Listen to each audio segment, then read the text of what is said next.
ಮಾಯಾ, ಇದುವೇ ಪ್ರಸಿದ್ಧ ಪಾಟೇಲ್ ಮ್ಯಾನ್ಷನ್. 20 ವರ್ಷಗಳಿಂದ ಯಾರೂ ಕಾಲಿಟ್ಟಿಲ್ಲ.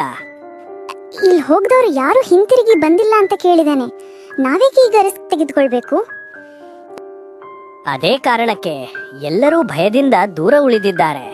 ಆದ್ರೆ ನಾನು ಸತ್ಯವನ್ನು ಹುಡುಕಬೇಕು ಎನ್ನುತ್ತಾ ಪಾಳು ಬಿದ್ದ ಮ್ಯಾನ್ಷನ್ ಒಳಗೆ ಹೋಗುತ್ತಾರೆ. ಧೂಳು, ಜಾಲರು, ಒಡೆದ ಪೀಠೋಪಕರಣಗಳು, ಮನೆಯಲ್ಲಿ ಭಯಾನಕ ವಾತಾವರಣ. ವಿಕ್ರಮ್, ಮಾಯಾ ಭಯಪಡುತ್ತಾ ಒಳಗೆ ಬರುತ್ತಾರೆ. ಇಲ್ಲಿ ಕಾಲ ನಿಂತಂತಿದೆ. ಆದ್ರೆ ಆ ಶಬ್ದ ಏನು? ಪಿಯಾನೋ ಸ್ವತಃ ನಾದಿಸುತ್ತಿದೆ ಭಯಾನಕ ಸಂಗೀತ. ಇಲ್ಲೊಬ್ರು ಇದ್ದಾರಾ? ಹೋಗಿಬಿಡಿ, ತಡವಾಗುವ ಮೊದಲು. ವಿಕ್ರಮ್, ನಾವು ಹಿಂತಿರುಗೋಣ. ಇಲ್ಲ, ಇವತ್ತಿನ ರಹಸ್ಯ ಪತ್ತೆ ಹಚ್ಚಿದೆ ನಾನು ಹೋಗುದಿಲ್ಲ. ಅಷ್ಟರಲ್ಲೇ ಇನ್ಸ್ಪೆಕ್ಟರ್ ರಾಜೇಶ್ ಮ್ಯಾನ್ಷನ್ ಒಳಗೆ ಬಂದು ಮಾಯಾ ಹಾಗೂ ವಿಕ್ರಮ್ ಇಬ್ಬರನ್ನು ಕರೆದುಕೊಂಡು ಹೋಗುತ್ತಾರೆ.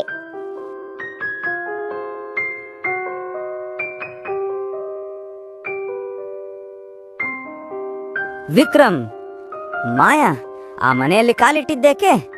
ಅದು ಶಾಪಿತ ಮನೆ. ಇನ್ಸ್ಪೆಕ್ಟರ್, ಶಾಪ ಅಂದ್ರೆ ಜನರ ಭಯ. ನನಗೆ ಸುಳ್ಳೇ ಹೆಚ್ಚು ಭಯಾನಕ. ಅಲ್ಲಿ ಏನೋ ರಹಸ್ಯವಿದೆ.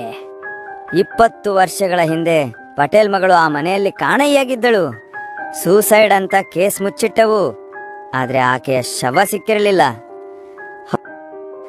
ಅಂದ್ರೆ ಅದು ಆತ್ಮಹತ್ಯೆ ಅಲ್ಲ, ಕೊಲೆ ಎಂದು ಯೋಚಿಸಿ ಅಲ್ಲಿಂದ ಹೊರಟು ಬರುತ್ತಾರೆ. ಹಳೆ ಮನೆಯ ಕೆಲಸಗಾರ ಗೋವಿಂದನ ಬಳಿ ಕೇಳಿದಾಗ,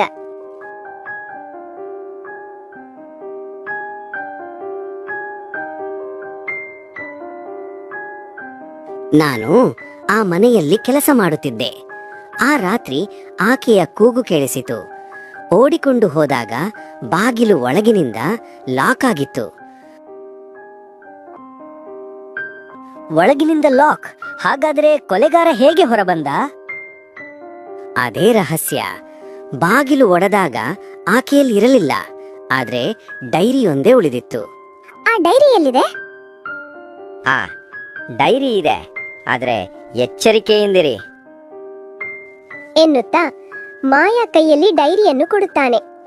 ಆಕೆ ಡೈರಿಯನ್ನು ಓದುತ್ತಾ, ನನ್ನಪ್ಪ ನನ್ನನ್ನು ಬಲವಂತವಾಗಿ ಮದುವೆ ಮಾಡಿಸಲು ಯತ್ನಿಸುತ್ತಿದ್ದಾರೆ. ನನ್ನ ಜೀವಕ್ಕೆ ಅಪಾಯವಿದೆ. ಯಾರೋ ನನ್ನನ್ನು ಹಿಂಬಾಲಿಸುತ್ತಿದ್ದಾರೆ. ಇದು ಆಕೆ ಅಪಾಯದಲ್ಲಿದ್ದಳು ಅನ್ನೋದು ಸ್ಪಷ್ಟ.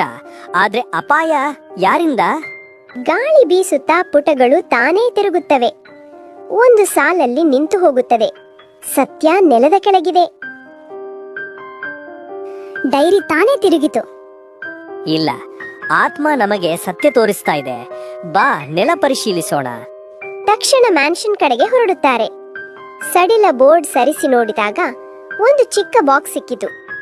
ಬಾಕ್ಸ್ ಓಪನ್ ಮಾಡಿ ನೋಡಿದಾಗ ಆಭರಣ, ಪತ್ರಗಳು, ಫೋಟೋ ಇರುತ್ತವೆ. ವಿಕ್ರಮ್, ಇದು ಅವಳ ಫೋಟೋ. ಆದ್ರೆ ಆಕೆ ಯಾರ ಜೊತೆ ಫೋಟೋದಲ್ಲಿದ್ದಾಳೆ ಗೊತ್ತಾ? ಇದು ರಾಜೇಶ್ ಇನ್ಸ್ಪೆಕ್ಟರ್. ಅಂದ್ರೆ ಅವಳಿಗೆ ರಾಜೇಶ್ ಜೊತೆ ಪ್ರೀತಿ ಇತ್ತು. ತಕ್ಷಣ ಪೊಲೀಸ್ ಸ್ಟೇಷನ್ಗೆ ಹೊರಟರು. ಇನ್ಸ್ಪೆಕ್ಟರ್, ಈ ಫೋಟೋ ನೋಡಿ. ನಿಮ್ಮ ಸಂಬಂಧ ಏನು? ಈಗ ಹೌದು, ಅವಳು ನನ್ನನ್ನು ಪ್ರೀತಿಸುತ್ತಿದ್ದಳು. ನಾವು ಓಡಿ ಹೋಗಲು ಯೋಚಿಸಿದ್ದವು. ಆದರೆ ನಾನು ಹೆದರಿದೆ. ಆ ರಾತ್ರಿ ಅವಳು ಸಹಾಯ ಕೇಳಿದಳು. ನಾನು ಬಾರದಿದ್ದರಿಂದ ಅವಳು ಆತ್ಮಹತ್ಯೆ ಮಾಡಿಕೊಂಡಿದ್ದಾಳೆ ಅಂದುಕೊಂಡೆ. ನಿಜವನ್ನು ಮರೆಮಾಡಿದೆ. ನೀನು ಹೆದರಿದರಿಂದ ಅವಳಿಗೆ ನ್ಯಾಯ ಸಿಗಲಿಲ್ಲ. ಮತ್ತೆ ಮ್ಯಾನ್ಷನ್ನಲ್ಲಿ ಆಕೆಯ ಆತ್ಮ ಕಾಣಿಸಿಕೊಂಡು ಮಂದಹಾಸ ಮಾಡುತ್ತದೆ. ಅಕಸ್ಮಾತ್ ಸತ್ಯ ಈಗ ಹೊರಬಂದಿದೆ. ನನಗೆ ಶಾಂತಿ ಸಿಕ್ಕಿದೆ. ಅಕಸ್ಮಾತ್ ಒಂದು ಡ್ರಾಯರ್ ತೆಗೆಯುತ್ತದೆ. ಒಳಗೆ ಅಸ್ಥಿಪಂಜರ, ಕೈಯಲ್ಲಿ ಅವಳ ಬ್ರೇಸ್ಲೆಟ್. ಅವಳನ್ನು ಕೊಠಡಿಯಲ್ಲಿ ಎಳೆದು ತಂದು ಕೂಡಿ ಹಾಕಿದ್ದಾರೆ. ಆಕೆ ಒಳಗೆ ಸತ್ತು ಹೋಗಿದ್ದಾಳೆ. ಈಗ ಈ ರಹಸ್ಯವನ್ನು ಎಲ್ಲರಿಗೂ ತಿಳಿಸುತ್ತೇವೆ. ಆತ್ಮ ಬೆಳಕಿನಲ್ಲಿ ಕರಗುತ್ತದೆ. ಮನೆಯಲ್ಲಿ ಭಯದ ಬದಲು ಶಾಂತಿ ಆವರಿಸುತ್ತದೆ.